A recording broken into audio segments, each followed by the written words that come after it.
Good evening, everyone. The Ranter's back to go into yet another rambling diatribe of the news of the day.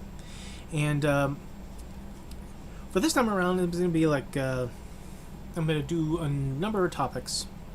Try to make this a decent human duration of time as opposed to it being me rambling off and it being something more than an hour's worth of me just, shouting at a cloud if I was older. But let's do a number of issues that has come up in the past week. Starting with the recently released list of names that was released by the judge of Jeffrey Epstein, of those who have taken his planes, and the implications of them thus far. I'm going to read off an article which was published about 19 hours ago from The Independent, and it is a relatively full list of names. So I'm not going to, at some point I'm going to cut off the list, but I'm going to highlight and mention those names that naturally or globally are known.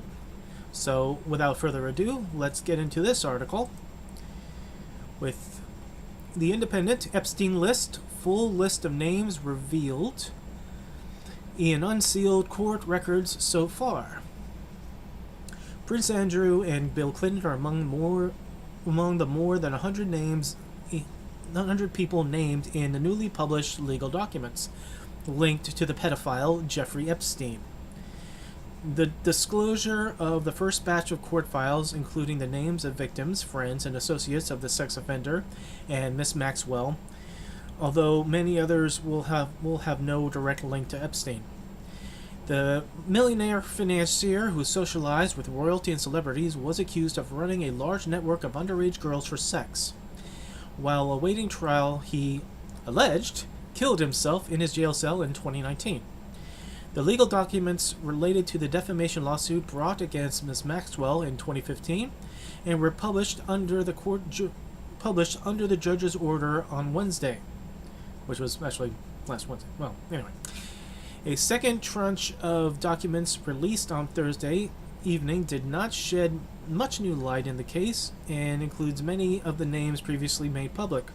Further documents unsealed on Friday are currently being reviewed by The Independent. Being named in these documents does not indicate any wrongdoing related to Epstein or anyone else. The list includes many of Epstein's accusers and alleged victims, as well as people who have only tangential connections to Epstein who were pulled into the lawsuit against Miss Maxwell. Prince Andrew appears prominently, with the documents mentioning a previous reported accusation that he groped Johanna Schoberg, sorry if I mispronounced that, which he denies. Former U.S. President Bill Clinton and Donald Trump are also named, with neither accused of wrongdoing. Judges, court staff, and legal representation are not included. So let's go into some of these names. On this list, we have, of course, Miss Maxwell herself, Epstein's former girlfriend, convicted in 2021 of sex trafficking in connection to Epstein's activities. Prince Andrew, the Duke of York, second son of Queen Elizabeth II and Great Britain, brother of King Charles III. Bill Clinton, former U.S. President. Hillary Clinton, former First Lady to Bill Clinton, U.S. Secretary of State under Barack Obama, and used U.S. presidential candidate, also a senator. David Copperfield, American stage magician. John Conley, New York police detective turned investigative journalist who investigated Epstein. Alan Dershowitz, prolific lawyer and media pundit who represented Epstein in 2006. Al Gore, former U.S. Vice President under Bill Clinton. Richard Branson, British billionaire and business magnate, founder of the Virgin Group. Stephen Hawking, British physicist and science author. Ehud Barak, former Israeli Prime Minister. Michael Jackson, famed magician known as the King of Pop. Kevin Spacey, actor known for his roles as Seven and House of Cards, found not guilty of sexual assault in 2023. Marvin Minsky, artificial intelligence pioneer.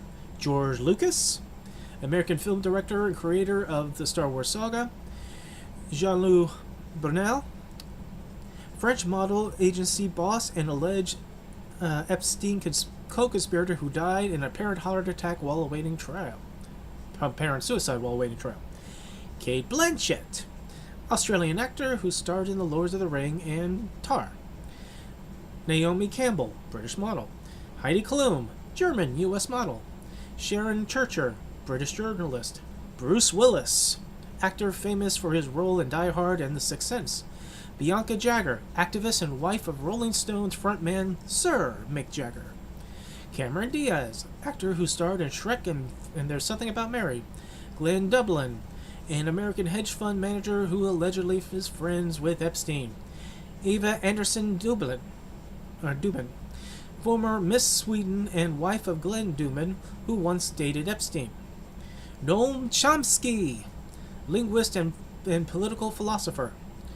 Tom Prisoner, American tycoon and philanthropist. Chris Tucker, American comedian and actor known for his roles in the Rush Hour movies.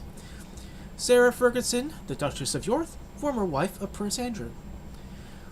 James Michael Ostrich, Juan and Maria Alessi, husband and wife working for Epstein's home in Florida. Juanes Banatsky, sorry for that, guys, served as Epstein's Palm Beach house manager. Bella Klein, or Klein, documents differ, the former accountant. Leslie Goff, documents differ, Epstein's former secretary, who was named as a co-conspirator in his 2008 plea deal, but reportedly will not be charged. There is a whole horde of lists of names here, but I think we got to the more famous ones. Also on the list apparently was Pope John Paul II. So here's the thing that I've noticed when the names are brought up in these lists is the knee jerk. Like anybody whose name is on the list here, got to have something connected to Epstein or what Epstein was doing on his little fucking island. Now, the usual suspects that we have already been rattled off of: Prince Andrew, Bill Clinton, and Donald Trump. Just because their names are on this list doesn't necessarily mean that they did anything wrong. However, those three do have accusations that connects with Epstein. So that's why there's always a little gray, and there is room for conjecture and what ifs to that. But the thing I notice is that, every other name that on that list, people are knee-jerk ready to jump. I guess if Donald Trump is on the list, and we're supposed to assume wrongdoing of Donald Trump being on that list, so that assumption should apply to everybody else. But the thing is, when people bring up somebody else's name, especially these people who are in favor or fans of Donald Trump, who defends that he did nothing wrong, but will bring up somebody else and then automatically just throw shade at whatever implications of their name being there, like Stephen Hawking, or Cate Blanchett, Bruce Willis, Michael Jackson, the Pope, Prime Minister of Israel.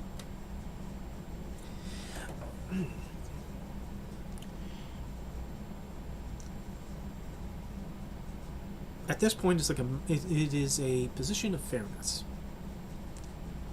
If we are going to assume there is something to the names of Bill Clinton, Prince Andrew, and Donald Trump beyond that list, that is supposed to be an instant knee-jerk, acceptable assumption of them being on that list because they went off to Lolita Island, then everybody else on that list should not get a pass. Shouldn't they? Should we now assume that Cate Blanchett, because her name is on that list, she is also is liable to be accused of something that she's not been accused of, just her name is on the list? This is one of those things where I think that it is a case-by-case basis. Now, I think we all make the assumptions of being outside of the bubble of full knowledge of what's actually going on here, where we make that assumption is, oh well, Trump was there. I mean, Trump was partying with Epstein, so ipso fatso. And Bill Clinton, hey, Bill Clinton was there too.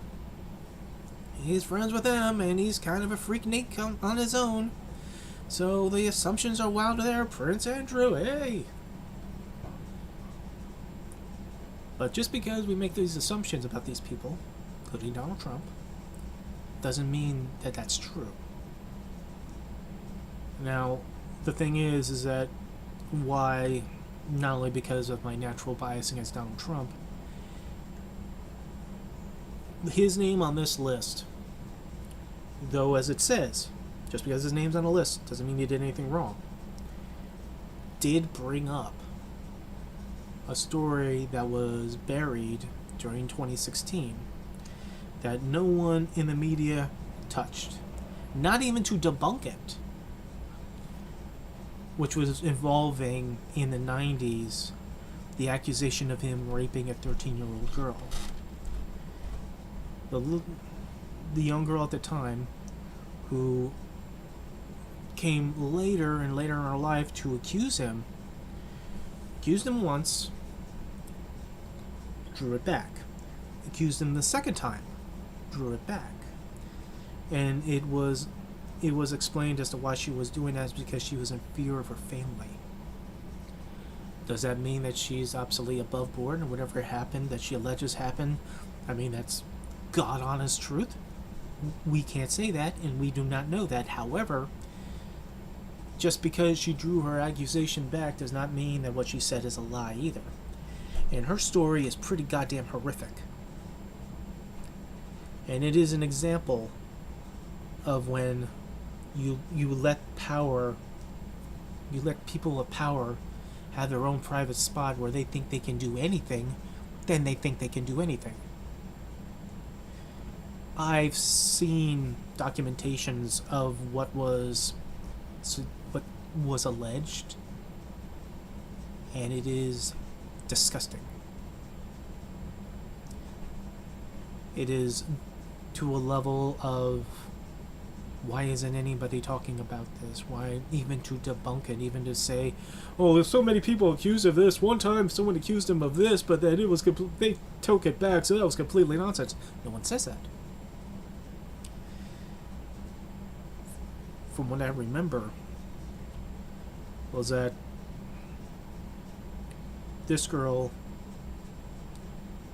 that Donald Trump took advantage for, forced himself upon, and raped, for what the documentation was telling, was that this girl who was a virgin, and then he bragged about it to Epstein, to which Epstein raped her far more brutally because he was jealous that good old Trump got one up over on him. If it's true,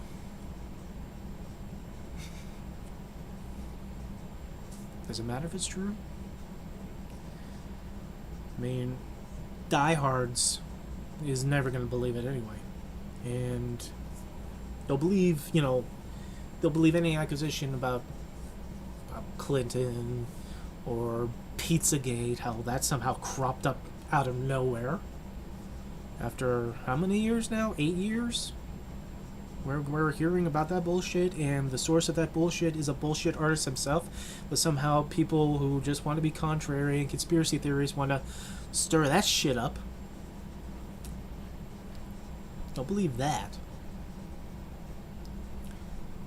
But they won't believe that their precious Don Don might be capable of doing that if given the opportunity.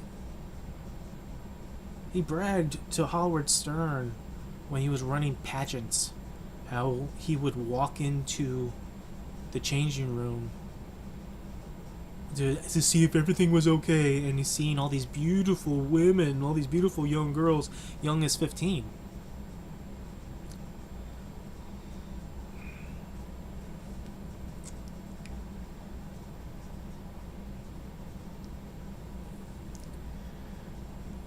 Power corrupts.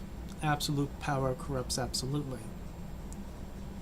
From what we understand from Harvey Weinstein, Jeffrey Epstein, And people who were in position of power, either power via celebrity, power being money, power being political influence, when you give them the carte blanche to assume that they are above such petty little things like laws and morality because they're so powerful, then they could do anything. They will do anything. They will do everything. Because who's going to stop them? Have you ever watched the horrific movie known as 8mm? When Nicolas Cage's character is asking why to this old man's lawyer who commissioned a snuff film of a little girl being raped and killed. Why would he do that? Was he sexually aroused by it? Why? And the lawyer goes, you don't understand why? He says, yeah, why? Because he could. Because he could. That is probably the most realistic answer from that movie. And that is like a no-brainer answer. So many horrible things have happened to people, to men, women, and children, because powerful people could. But bringing all that up, just because Donald Trump's name is on the list, does not mean that he did anything wrong. But it should be incumbent upon people to want to investigate, to confirm that. Confirm that nothing happened. I mean, people think that Epstein was murdered to hide this list of names, and probably this is not even the full list. There apparently is more documentation just waiting to be released, including sex tapes. Sex tapes involving Prince Andrew, Bill Clinton, Donald Trump. Like, we need to fucking see that.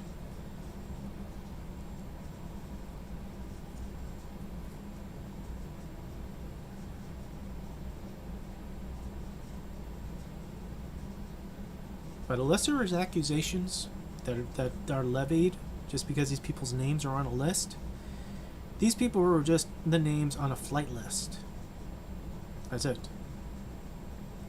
Unless you're going to sit there and say that George Lucas was getting a multiple young girl massage, and you can confirm that. Let's not be in the business of blacklisting everyone under the sun. If you look down the list, because this list is on the Independent, you can actually see the full list. I scratched the surface of the names, and I was only trying to go for the more famous ones. But I mean, down the list, they've logged the names of police and investigators and lawyers. So obviously they weren't doing shit, but their names are there because they took those flights, or they investigated, or they interviewed the flight crew, and so forth. Alright, let's move off of that disgusting subject to another disgusting subject. The subject of absolute immunity. It was argued, it was a Trump argument that was going before the appellate court in D.C., discussing the concept of absolute immunity for a president. That a president should be afforded absolute immunity, and it helps them do their job and whatever. I mean, Trump touted his absolute immunity as his ability to do his job.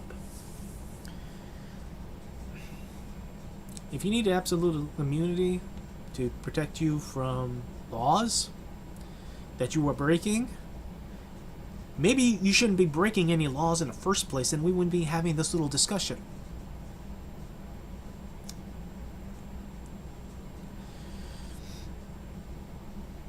The major highlight of the immunity arguments that was going back and forth between the Trump lawyer and the prosecution, as they were fielding questions from the appellate judges, and they were asking them and they were responding to them. The major takeaway was the appellate judge asked the hypothetical about would the president therefore not have to worry about any criminal charges or criminal consequences if he went and had a SEAL Team 6 assassinate a political rival. To which the Trump lawyer, paraphrasing, said, well, no, he would be immune for that because they would have to first impeach him first. He says, so he can assassinate his political rivals while president without any consequential reprisals for that. Oh, no, he can get reprisals, they just have to impeach him first. Okay. Let's follow that logic train right there, okay? First of all, at that level of absolute immunity is fucking bullshit. And I would definitely imagine that the Founding Fathers did not conceive of anything of like that, or any person who would dare stain, figuratively, literally, the seat of power of the presidency would be capable of doing such a thing. But now this is now in the ether, this is now in our thought process that, yeah, he can assassinate political rivals and then have to not worry about anything about it until he gets actually impeached by it. Okay, so now that's in the ether, that's in the thought wave out here. So follow the logic.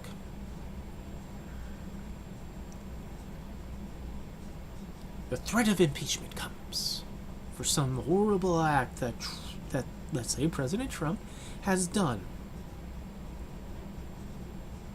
Perhaps he did send out SEAL Team 6 to neutralize and eliminate a political rival. And this becomes public, or this becomes obvious because, hey, I'm immune. Neener. So the only recourse before we get any criminal investigation involved is that we have to impeach him first. And in that thought process, they pick out impeachment managers, who is going to be the ones that are going to be conducting the impeachment among Congress and Senate. And oh, oops! Trump gets those people assassinated too, while being absolutely immune, without any prosecution, any investigation. Poof! And so, if someone else comes up and says, hey, you just killed those people, we're going to impeach you for that, and we'll set up other impeachment managers, and they're gone too. What's to stop? See, there's the thing. This is how the insidious genius of this hypothetical is.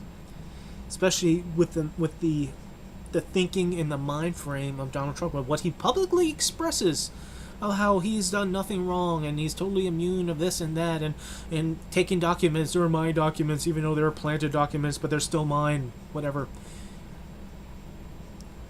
What would stop him from doing that? What would stopping him from never relinquishing control of the White House? Again, immunity. What would there be there to stop him? If you can't even impeach him because he just has those congressmen who set up to run the impeachments and he guns them down. He has his military and gun them down. What's to stop him?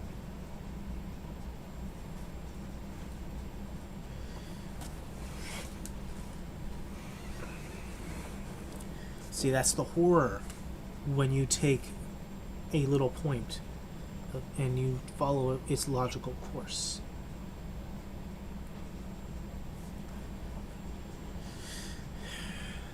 Which of course means that if Joe Biden felt he needed to neutralize somebody, he would have absolute immunity to do so.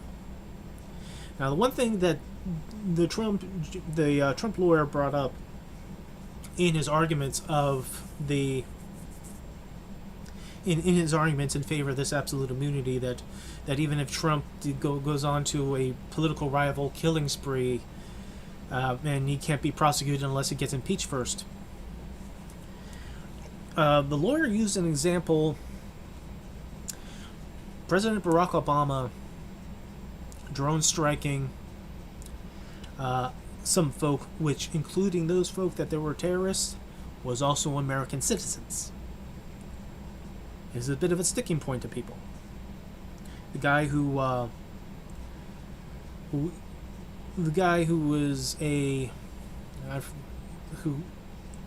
ran the magazine Inspire. He was one of the people, and his little brother, that was drone striked and killed. Be it collateral damage of the place where it was being drone striked, or he was a target. Either way, he's dead, and he's still an American citizen. Now, Barack Obama has that absolute immunity thing. So, if I was a political hack, a political partisan, someone who was so lost in my trunk derangement syndrome that I would just be hypocritical enough because, oh no, not Obama! No, he has to stay immune! Oh no, that has nothing to do with that! No, that's bullshit. That is bullshit. And this is from somebody who voted for Obama twice, and I have no problem saying voted for Barack twice, and I'm not regretting that. But here's the thing, and this is one of these things that separates people like me and people who are these individual MAGA sycophantic followers of Trump, who could not imagine doing what I'm about to say here. I would suggest, since Obama's out of office, that you think that strongly of what he did, advocate for the charging of him on however count of murder that you would want to charge him, be it manslaughter, if he was a true target or not, then full-on murder or not.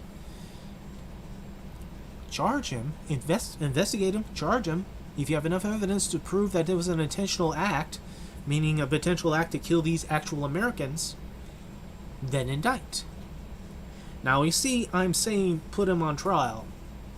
Indict him, put him on trial. I'm not advocating for a result here.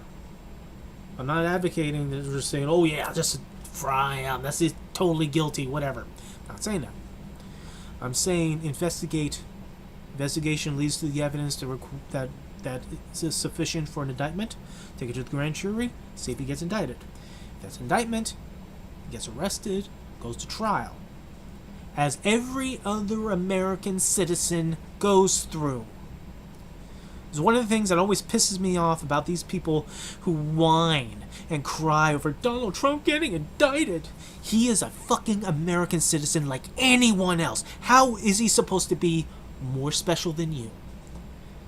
Are you so sycophantically ready to lay yourself down, and if it means for Trump never to face anything, never face any mode of consequence for anything, so we can't even investigate him? How dare you want to investigate him?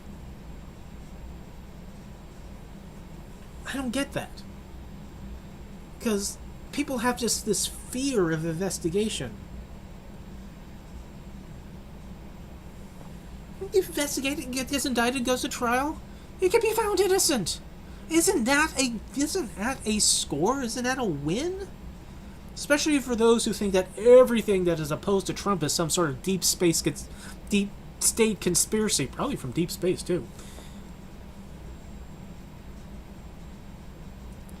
But an Obama voter who likes Obama, I'm not going to throw away the concept of him with his drone strikes killing an American citizen. I want to hear the argument of justification, because if there is none, then that's a problem. If he has some sort of justification for it, like these people, the guy who ran Inspire, if they were actively setting up an actual terror attack that would have hit something in the United States, would have killed some of us, could that be some sort of justification for the drone strike? Would that be justification for this guy's death? I don't know. That would be up to the jury now, wouldn't it? But even if this guy and his brother were strapping on the suicide jackets, or getting himself an AK-74 because they're a little shorter than the AK-47s, and they were ready to commit chaos and death and destruction in the name of ISIS, they're still American citizens that should be afforded the due process like any other American citizens. So I would want to hear an argument of justification as to why. And could the arguments be convincing? I would imagine. I'm sure Obama could come up with one of the best set of lawyers to try to interpret it one way or the other. But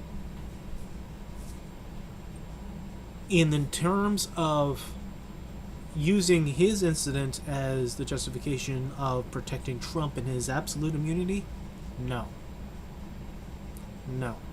No president, Democrat, Republican, Trump, Obama, anyone, no one should be able to do a horrendous act and then run behind the gates of the White House flipping up the bird and going, neener, neener, neener, I am immune.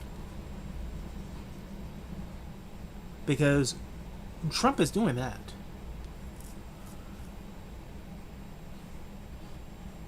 Who remembers Frost Nixon? And the interview that Frost did with Nixon, or when they talked about his wrongdoings, or what he was going to be impeached for, Nixon, like, well, of course I'm above the law. I am the law. Presidents can't do anything wrong. We are the law.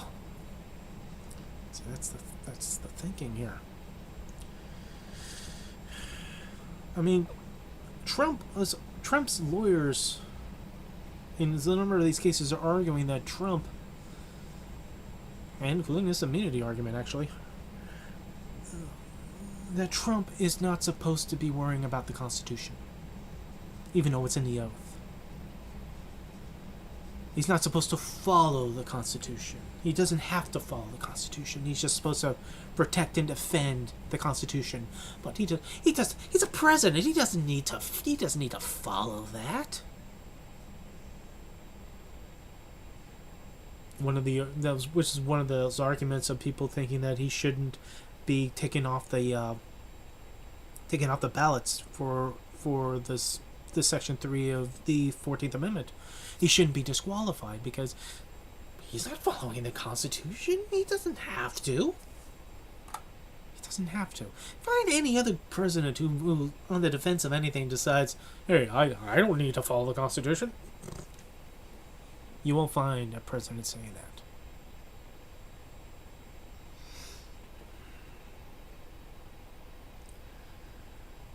I think absolute immunity for a president of the United States who is supposed to uphold the Constitution, regardless of them saying that they're supposed to or not, is horseshit. Presidents shouldn't be trying to look for outs, allowing them to do illegal things. If the absolute immunity that gets upheld, think of the horrible precedents that sets. I mean, presidents in the future, if Trump gets reelected or anyone after that, can take that precedence and go, I can do whatever I want. I can turn the White House into a little Epstein Island if we wanted to. Because I'm absolutely fucking immune. I can do what I want.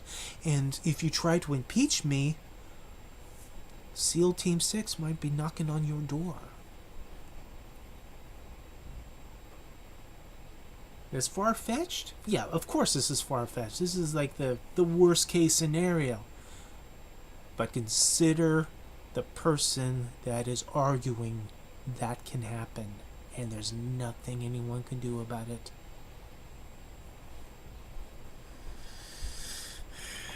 So finally, let me wrap this up with the third little event of this week, where Congress gathers together to discuss and contemplate yielding contempt charges for Hunter Biden for his horrendous acts of defying a subpoena by showing up and wanting to actually do his deposition in public as opposed to private.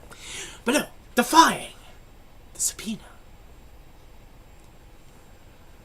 by not going into their little basement so that when they come out of that little basement they can spin the narrative of what Hunter said and no one can do anything about it. While they're hitting their fun and games all together, where they're all going to be all this righteous indignation, guess who walks in? Hunter Biden. Sits down in the gallery. People are sputtering. Oof, oof, oof. Nancy Mace goes into this whole diatribe about white privilege, and he should be arrested on the spot, and this and that. And when someone like challenges on and says, "What? Can a conservative woman speak?"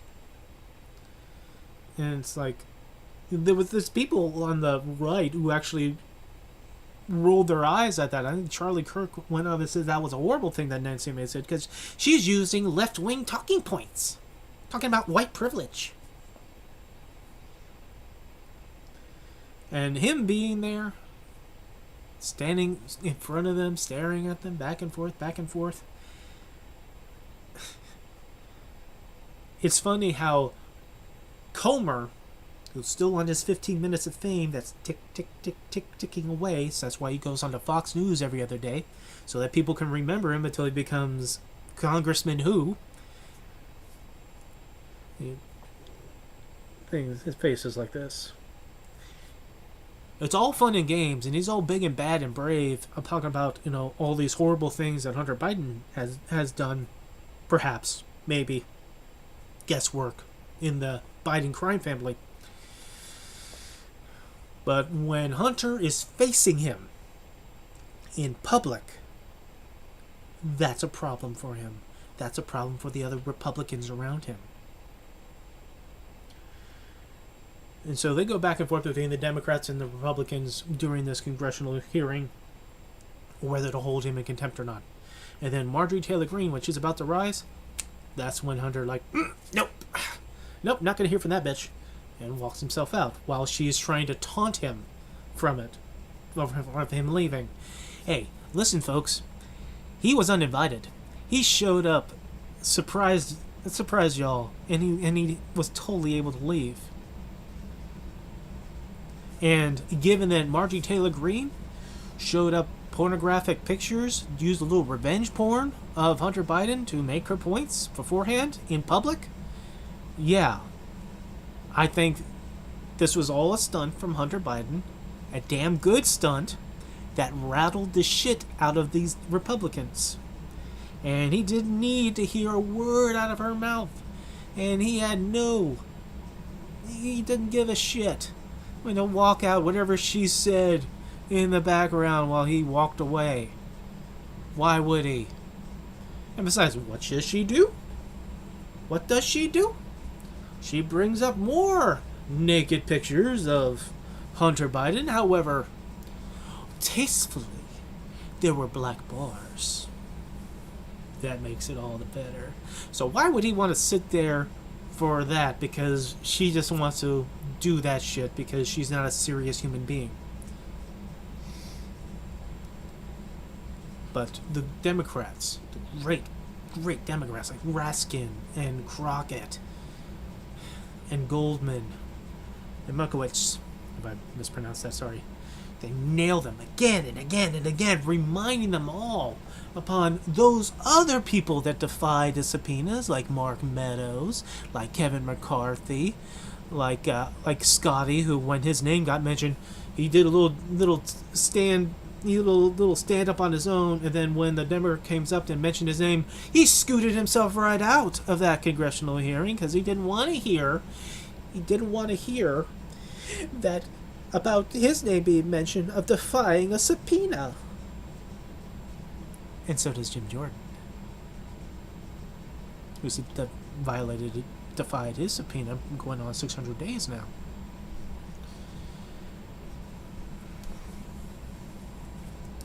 Does Hunter Biden deserve contempt citations? He defied a subpoena, so yes. Do you understand the reasonings by it? Yes, I do.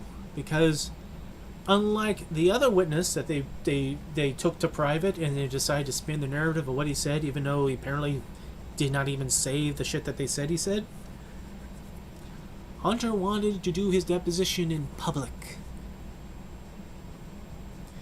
And they can't handle that. They couldn't handle him sitting in the gallery without them having pearl clutching. Hunter entered, he wrecked their shit, then he left.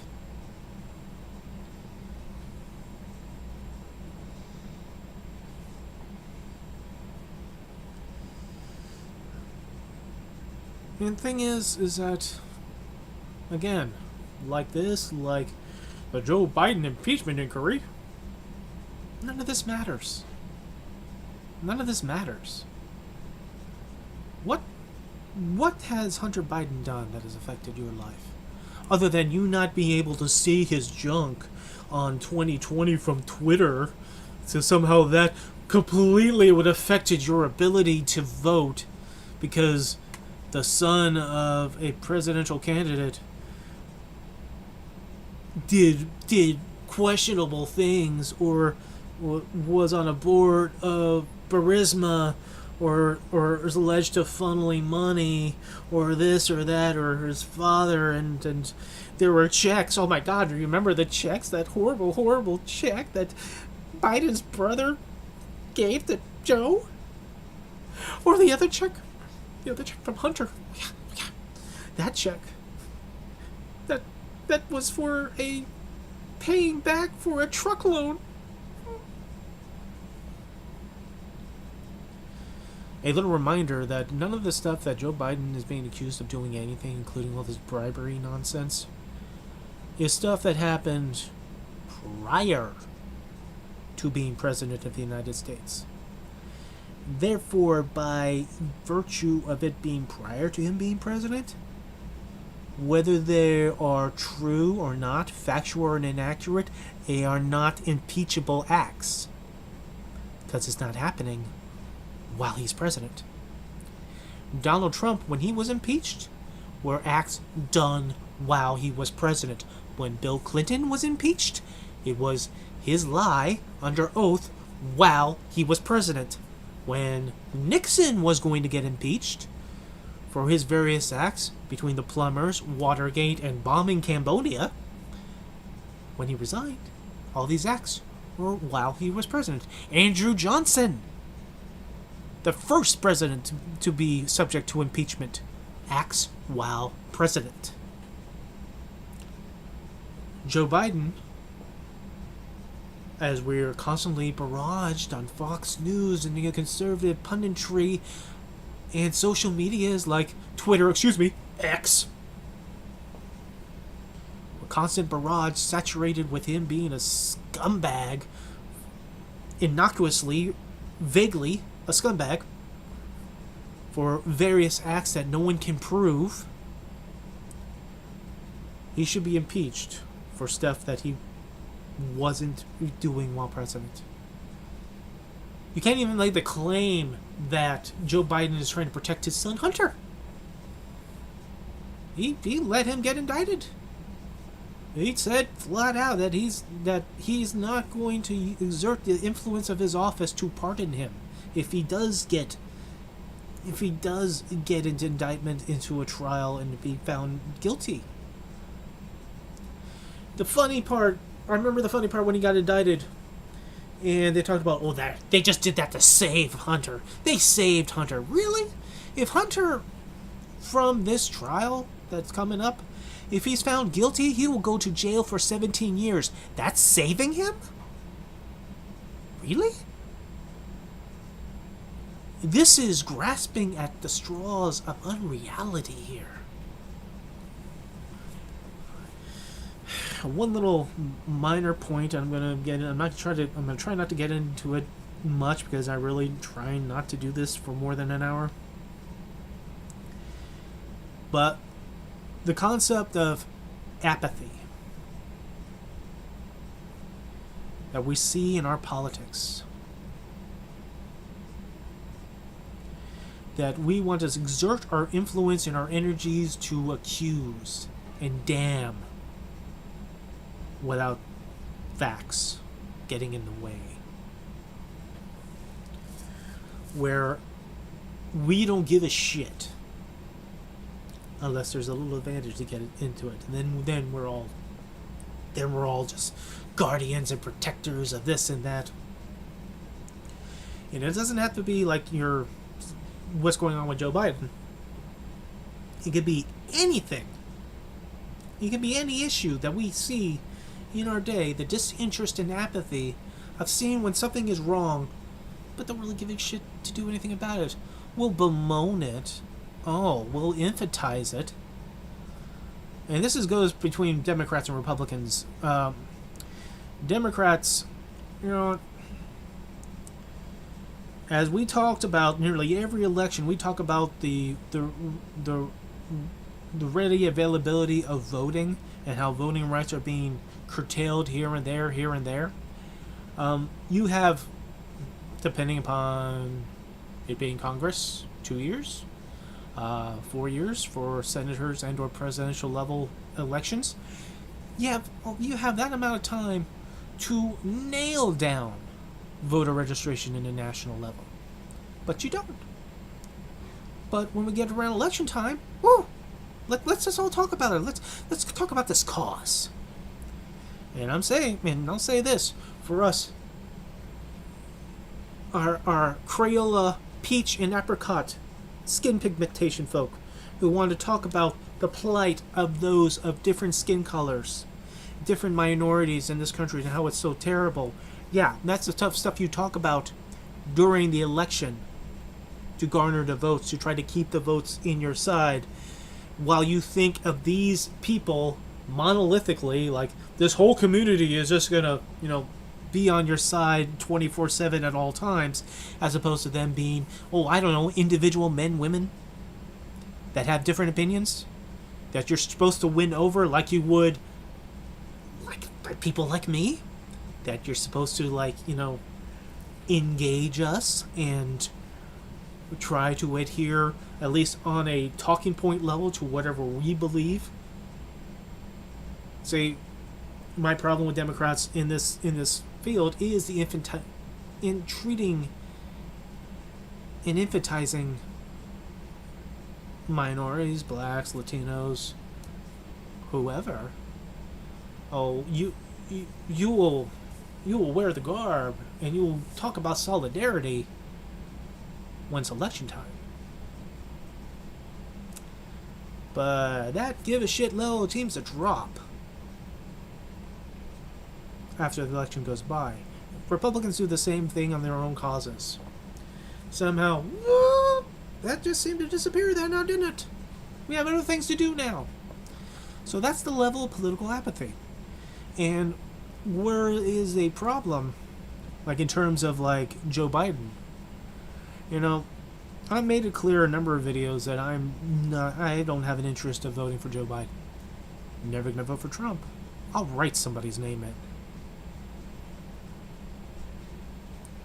Because of my opinion of what he's done on the border, and generally he is exhibiting his own level of apathy in terms of keeping things so status quo with Trump policies at the border, that he's just sort of keeping there in line. However, I think I've run into a little bit of mistake, a personal error on my part, which I'm going to own up to and apologize for, in that assumptional thinking of Joe Biden. Joe Biden, since about October, has been pushing for an emergency $14 billion bill for Congress to fund at the border. $14 billion that is supposed to pay for not only more border protection, more border guards, make sure they have equipment, make sure that there is humanitarian aid for migrants, to also adding asylum judges. Something that I've advocated about in the last presidential election that I brought up is this: if they're talking about all these things that you want to do at the border to try to secure things and try to make things better, why doesn't anyone on the Democratic side, because I was talking about this during the Democratic debate, why isn't anybody talking about hiring more immigration lawyers and immigration judges? Because no one, not even Bernie Sanders, talked about that.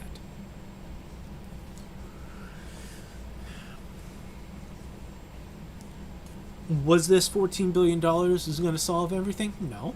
But this was a healthy start. And this is something that I was looking at, I was reading. I posted it on Middle America about all the stuff that was in this, over this proposal.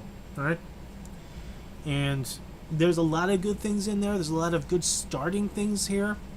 You know, put your foot in the door as to what to do about the border and immigration and this and that.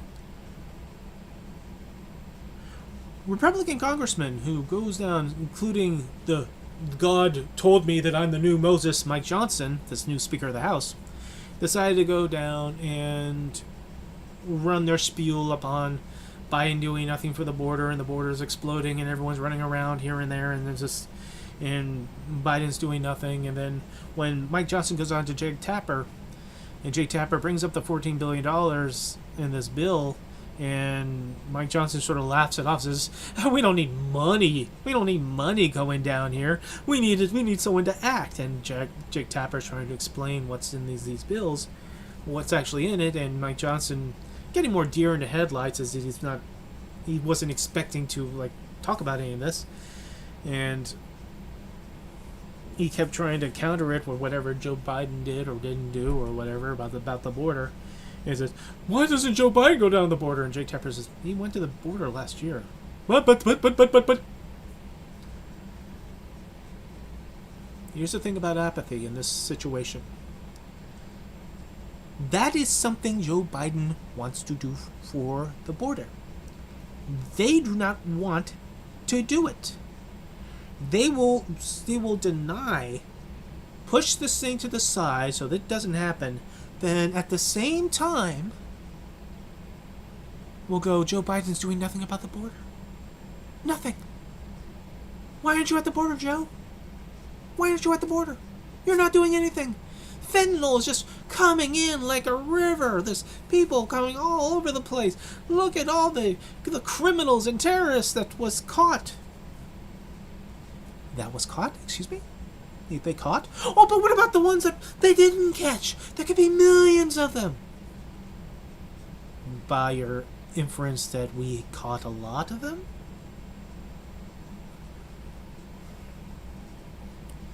In terms of Joe Biden, this is something we've seen before. How this apathy, this political apathy,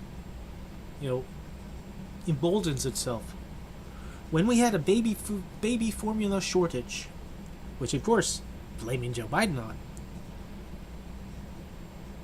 Joe Biden pushed for emergency funding to amplify production of baby formula.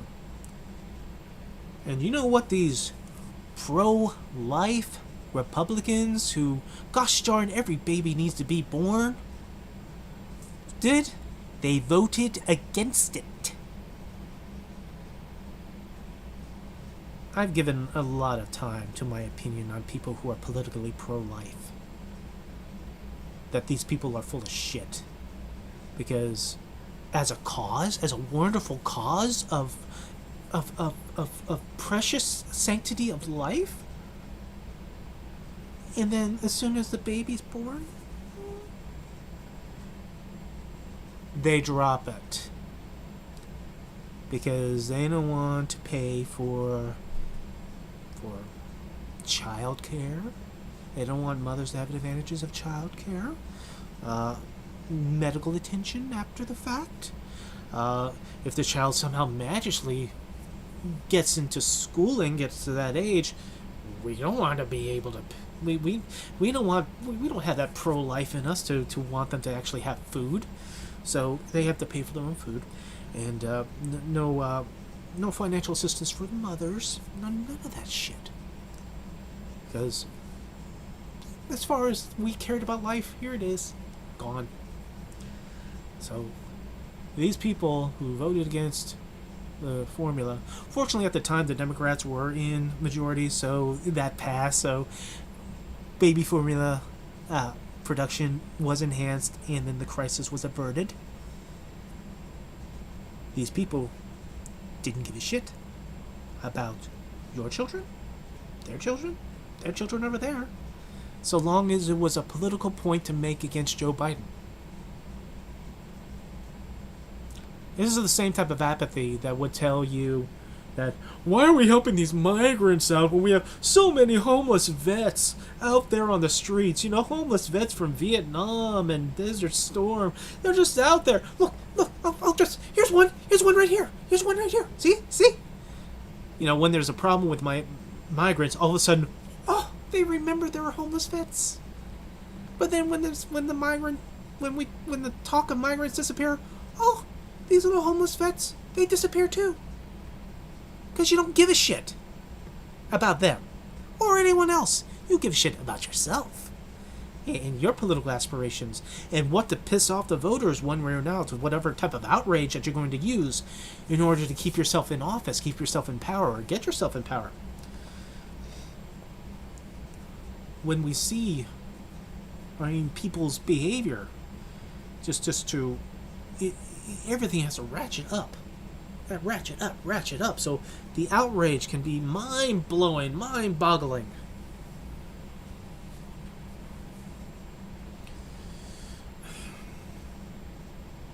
They want to piss you off, so you vote for them.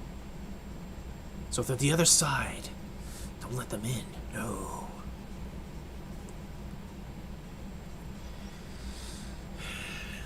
Here's the thing. Once again, in the next presidential election, this is going to be yet again another one of those most important elections of your lives. If Donald Trump gets nominated, despite all of his legal issues, he'll most likely get nominated. But, if he becomes president again, of course, I'm a critic of Donald Trump, but come on. What will happen to us? But what will happen to the state of our country? What will happen to our state of our government? Because I know it's always a little hyperbole to say about, democracy will die if Donald Trump gets back elected.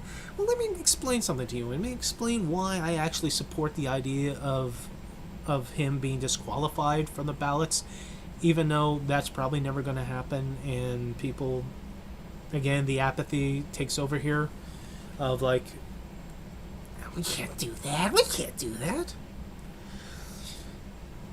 When Donald Trump, within the last year in his campaign for president, in July of 2020, he floated the idea of the election going to be stolen. He's going to get stoled.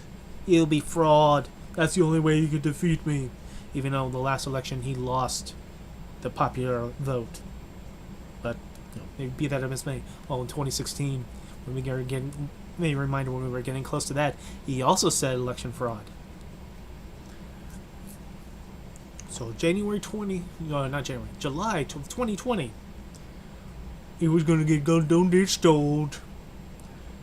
And then when the election came and went and Joe Biden won, election got stoled. Yeah, it's the most disgraceful thing I've ever seen in my life. Donald Trump and his team came up with the ideas of fake electors and trying to finagle the results so that they can pick their slate of electors who, with no factual evidence, wanted to throw away votes so that only Donald Trump would be the winner. Those are also trials that are happening because of that. Donald Trump and his cronies and his little gerbils from December into January was cooking up and ratcheting up the rhetoric for his supporters, from Parler Talking about the 1776 moment. That, let's all gather together on January 6th is going to be wild. January 6th comes. Trump, Giuliani, various other people are revving this crowd up. And Trump is the one to tell them to go march on the Capitol. He'll march with them. He didn't. We saw the events of what happened on January 6th. The break-in. I love how revisionists still, to this day, is coming up with these newfangled conspiracy theories. This camera angle at a certain angle showed that this guy was going down a hallway, that no one was stopping him. Okay. Then why did they break through the door? Why did they break through the glass? I thought they were invited in. Oh, wait a minute. But they were Antifa, and Black Lives Matter, and FBI agents.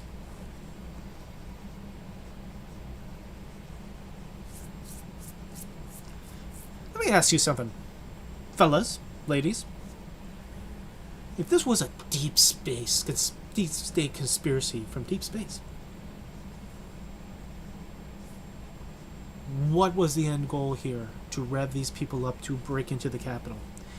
Since what was going on in the Capitol was a certification vote to confirm Joe Biden.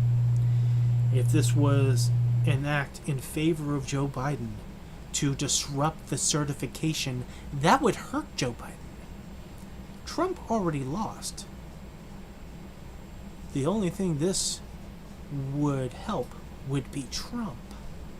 Because the theory has been advanced that one of the possible results of what happened on January 6th was that if it was going to get really, really bad, even worse than it was, then Trump would have no choice but declare martial law. And we'll have to suspend the certification vote till things die down, till we find out what the hell is going on. And then he remains president. We now have seen the unearthed testimonies of various Trump officials who talked about on January 6th how Trump was not interested in helping people on that night, on that day. He didn't care. No matter if people called him, including his own family, he just wanted to watch. He just wanted to watch. And in a brilliant ad that Biden has done, and I'm going to say it's brilliant, is that he lined up Trump and what he talked about January 6th and the footage of the actual things that are happening on January 6th and how he's lying about it. It was like they're just there hugging and kissing police officers while they're crushing a police officer between doors, beating him with flags. How they showed Trump's tweet about the vice president, and in the same token, they showed a guy on a bullhorn among the January 6th folk saying out his tweet to piss them off about Mike Pence. He didn't care about Mike Pence's life. When they told him they had to rush Mike Pence out, didn't give a shit. Yeah, if he got hurt, didn't give a shit. Fuck him. Why didn't he subvert the American government as he wanted him to do? They all lined it up. Eastman, all of them lined up. This thing is that all you need to do, Mike Pence, is that you need to not do your job and then present these fake lectures and their bullshit. Present that. That's all you have to do, buddy. Who knew that Mike Pence had this little amalgam of integrity left in him? But all that happened, and all it took for them to go away, to leave the Capitol, was Donald Trump actually doing a video telling them to go home. They left because he told them to go home. And after January 6th, more of the bullshit, more of the rhetoric. A bunch of the Russian gun got stole. They went to Nevada with Cyber Ninja to try to prove that there was voting shenanigans, and Cyber Ninja found nothing because they were just an outfit for the media to flash at.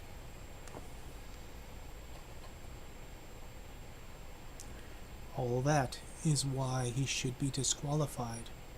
How many times? Why should anyone go into that effort to remain in power and to continue rhetoric that is dangerous, that gets people hurt, and still does it? Why does that person be allowed to get another bite at the apple? How? Why? And the thing is that people will act like him not being on the ballot is the worst thing that's ever happened to him, that it'll be bone crushing, it'll be horrible. It's just him not being president. Millions and millions of Americans will never be president, and somehow we live our day-to-day lives. I'm sure this near billionaire will somehow cope. Somehow we'll get on with his life. But the thing is, and one of the arguments, this is the last thing I'm going to do, because again, I've just wait over an hour and I didn't want to do it. When people would ask, well, or people will say that, he needs to be on the ballot, and people need to have the answers, and people need to have the opportunity to vote for him. And okay, that's great. What happens if he loses the election? Again. I mean, I love how the people entertain the thought of him winning the election. That's fun. That's funny. What do you think the outcome is if he loses again? Do you think he's going to cry election fraud again? That he's going to instigate more violence or incitement again? He can't hold his mouth shut during his trials, during his investigations, during his inquiries with these judges. And these judges are getting threatened by his little gerbils. Or Jack Smith, or when the judges get swatted. That's funny. Do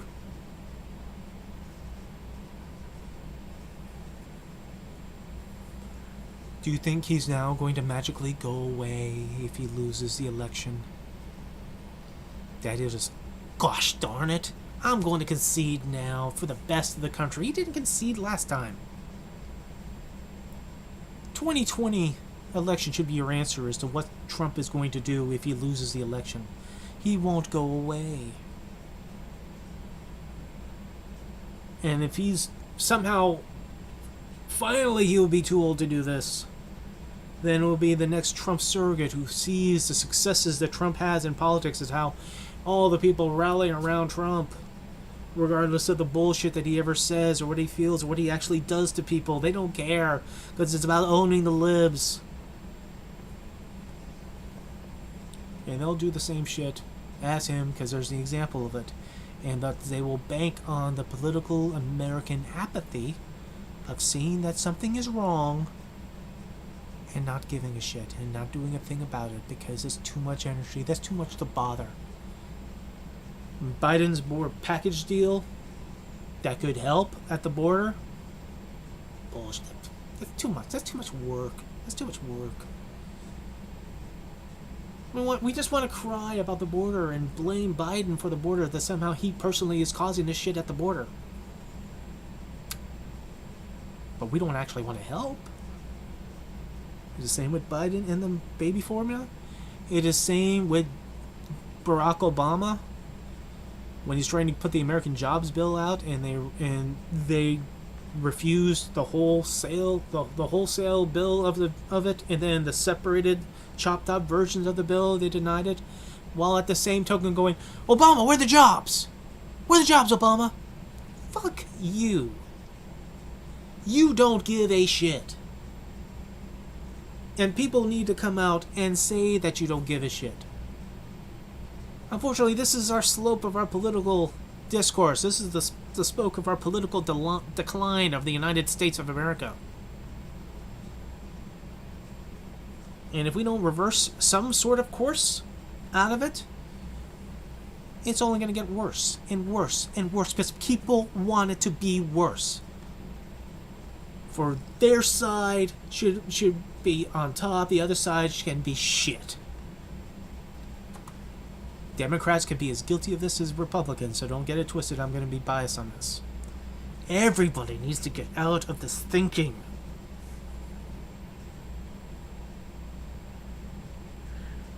The Roman Republic saw that it was going to go into empire.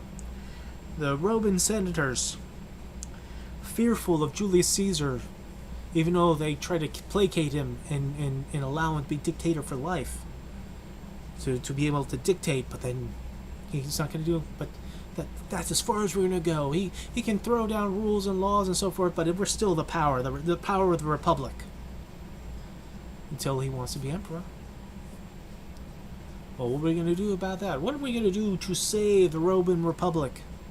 Even though, ironically speaking, the Roman Republic at that point was pretty much an empire of its land control alone of the Mediterranean and points in all points in the Middle East, all the way out to Spain, all the way out to England, all the way out to Ireland at that point. We got to save the Roman Republic. Well, what do we do? Oh, okay, so a couple dozen Roman senators on the Ides of March consider eliminating the problem, and they kill Julius Caesar. And what happens?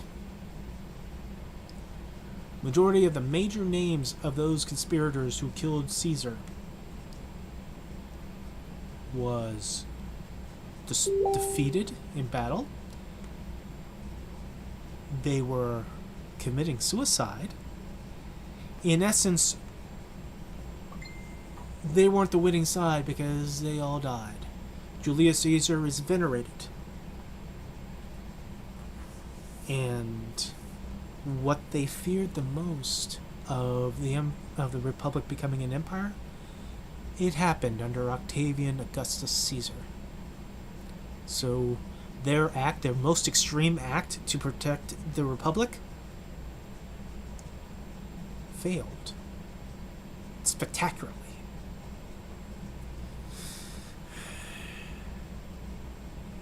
Let's learn from these mistakes while we are trying to protect our own republic. Do not take extreme measures. Try to come back to the common sense of us just going, hey, this guy is full of shit. Instead of being afraid of his fan base, afraid of what he might say or might do, and sensationalize everything that he says or does so that he has to be part of our existence for the remainder of our lives, just be the common sense. Just say no. For the sake of the Republic, no. Challenge him. Stand up to him. I'm talking about Republicans too. I mean, you got 2 remaining presidential candidates. Maybe 3. I don't know what Vedic is doing these days. But DeSantis and Nikki Haley. None of them are going to be valid presidential candidates if Trump is not on that stage. And he's not going to be on that stage because your presidential candidacies is beneath him. He is anointed. I love these ads where I see online of like, Nikki Haley beats Joe Biden in double digits. Yeah? Former President Donald Trump beats Nikki Haley in double digits. And I said this before. And I'll say this again. If it was any other Democrat and Joe Biden, if someone, for God's sakes, for the sake of the country, rise up to challenge Joe Biden and win the nomination, Donald Trump is in trouble. Donald Trump is screwed. Because he won't have an argument for another Democrat. And there won't be another Democrat that screws him in one way or another. That you don't have blood in the water like you do with Joe Biden. Conversely, if a Republican manages to beat Trump for the nomination, Joe Biden is screwed. These 2 men on this opposing flip side of this horrible fucking coin for our country that we would have to choose between one or the other, They need each other to win their elections. That is such an awful thing to say. But they need each other. Joe Biden would not be able to withstand Nikki Haley or Ron DeSantis, even though DeSantis is as much of a clown as anyone, since he tried to start his national political career by taking on Disney. And shh, don't say gay. Shh, don't say gay. But both of them, without the stench of Trump, though Ron DeSantis still has a little Trump stench on him, they will be in a stronger position to take out Joe Biden in a presidential election than Donald Trump would. No matter how loud his audience is. But we're never going to know. Trump is never going to present himself to any of these debates between Nikki Haley or Ron DeSantis. Neither one of them was really strong on being of explaining why they should be president instead of Donald Trump. The only one on the stage who had balls was Chris Christie, who was flagrantly anti-Trump and made sure everyone knew about it, and he went down in flames. But I'll give him this. He went down in flames swinging, even in his concession speech. So you know what? Good for him. I hope he lands on his feet in whatever form or fashion and goes out for that. Yeah, guy's a scumbag, and I wouldn't want him to be president. And he was never going to be president, being that he's going after the MAGA Messiah. But he went down swinging. And if you think about it, if the Republicans in 2016, that field, went swinging for Donald Trump as opposed to trying to hug him because of how his fan base was growing and growing and growing larger and louder, because Republicans, I believe, want to see the exhibit of strength. And none of them showed strength compared to Donald Trump because they just wanted to hug him. Because they hoped him to burn out and they would take his fan base for themselves.